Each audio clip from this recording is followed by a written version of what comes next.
Gusto niyo ba manood ng video na walang ads pero wala kayong alam na app o anumang pwedeng gamitin pangtanggal ng ads? So, try natin sa Google. Search nyo lang tong Bflex.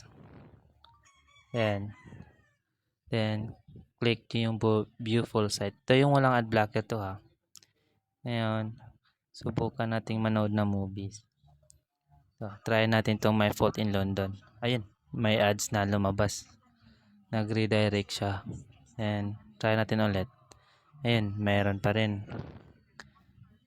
Click yung watch now. Ayun, nag-proceed siya. Pero pag click natin yung play, ayun, napunta sa Shopee. Napunta sa Shopee. Then, ayun, may ads pa rin. Click natin.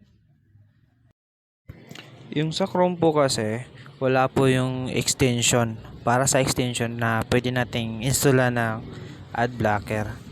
Ngayon, meron naman pong ibang app na meron ng built-in na ad blocker.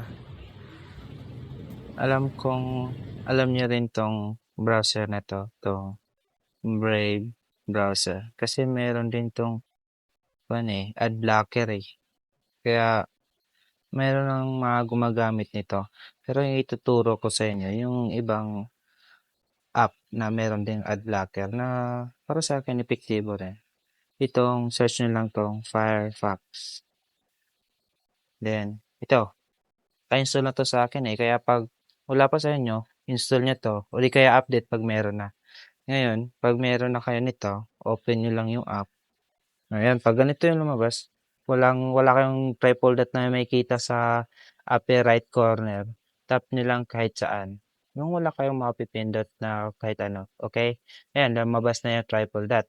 Ayan. Ito. Click nyo lang to. O di, sample muna tayo sa kasi ito. Ito. Search nyo lang to. Bflex. Ayan. Ayan. Search nyo lang yan. Ito, lalabas to.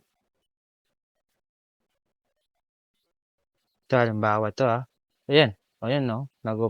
Lumabas agad yung ads ng Lazada Ayan, lock mo lang yan. Balik tayo ulit sa Blipex. Ayun, lumabas agad yung ads. Na naman. Ayan. Dito tayo sa triple dot. Click nyo lang tong extensions. Dito, may makikita kayo to, uBlock Origin. Sa pinakataas ito, uBlock Origin. Ito, i-add mo lang to. Yan. Check mo tong allow in private browsing para pag nag-incognito browser ka, mayroon paling ad blocker. Yan, add. Click mo yung add. Okay, tapos na. Ngayon, yung isa, itong ad guard. Ngayon naman, pag wala itong uBlock Origin tsaka itong ad guard, ad blocker, wala kayong makikita dito sa lista, dito sa naka-display ito. Wala dito. Ngayon, pag wala dyan, dito, click nyo itong find more extensions. Dito, type nyo yung uBlock Origin. Ito, itong nasa taas itong yung pula. Yan. Tapos, na-install na natin yung uBlock Ito na lang ad guard.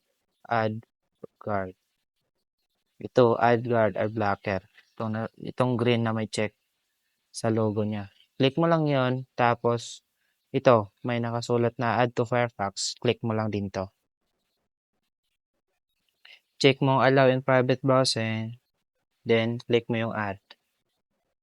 Pag na-install mo na, okay. Then, close mo lang to. Ganyan. Ngayon, balik tayo dun sa Bflex. Ito. May ads to kanina, di ba? Ngayon, pag pinindot natin itong view full site, ayun, di nag-redirect sa Lazada. Ngayon, try natin tong My Fault in London. Watch now. Open na siya. So, wala na siyang redirection o any ads na lumabas. Click mo lang to. Tayin mo lang yung mag-loading. Then, ayun. Click mo ulit. Ayan na. Nag-play na siya. Ngayon, kung gusto mo ng subtitle, click mo lang itong sisi. Ayan, pipili ka lang dyan. Then, yun na yan. Yun na. Okay, yun lang po. Then, salamat po sa panonood.